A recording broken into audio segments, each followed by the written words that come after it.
All right, dear apprentices, I have created this video for you to have a clear and better access to your learning platform English that works. My name is Leonardo Castillo, or Castillo as it is pronounced in Spanish, and I'm going to guide you through this tutorial in order to work a little bit better on your understanding of the things. So first of all, what we are going to do is to access your navigator, which in this case is Google Chrome. And what's the idea? First, you're going to type this address, sena.blackboard, sena.blackboard.com.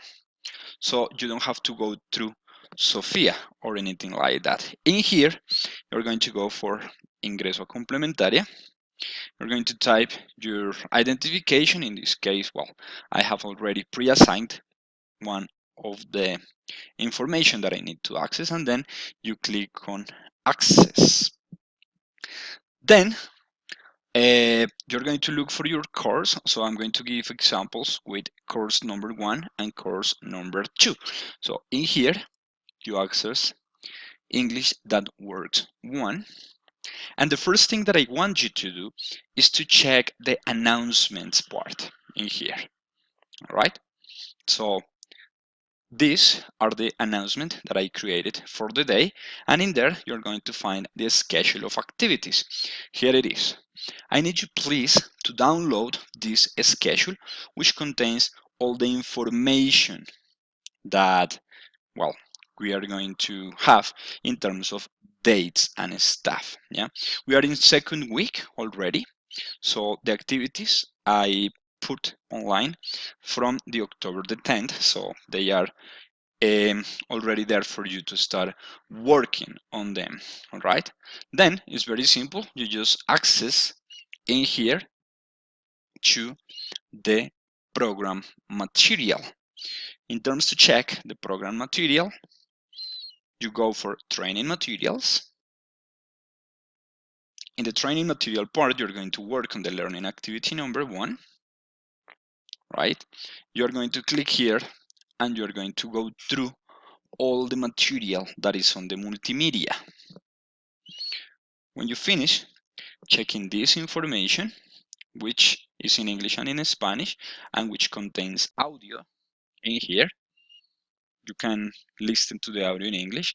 So you have to go to the introduction, the contextualization, the comprehension, the practices are very important. And finally, you can record your voices in here. When you finish exercising in here, yeah, you're going to go on the activity zone.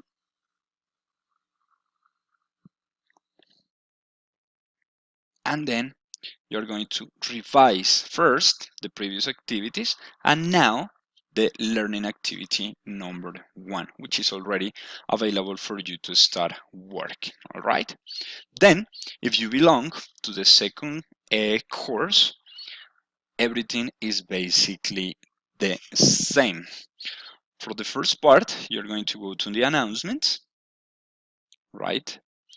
And you're going to check the schedule that is in here. I need you please to download it. Once again, it's October the 12th today, so we started working on these activities from the October the 10th. And same situation, you go please to program materials and you begin by checking the training material. Right after, you go for training material learning activity 1 and you click on the multimedia to start working on the contextualization and all the exercises that you need to do. So the only thing that you're going to see different is the interface, right? Because the introduction is a little bit different, but let's wait for the complete content to load so you can see what we are going to be working on. All right, so same situation, information in English and in Spanish. And then in here, you will find the activities: introduction, contextualization, comprehension, practices, and then you can practice your pronunciation. When you finish working on this, you go to the activities, and in the activity zone, you can start working here on learning activity number 1. All right, so dear apprentices, this is the idea. I hope you find this tutorial very useful for our purposes. So if you have any questions, you can see my information in here and instructor information, right? And you have in there my contact. So thank you very much for having me, and welcome to English That Works.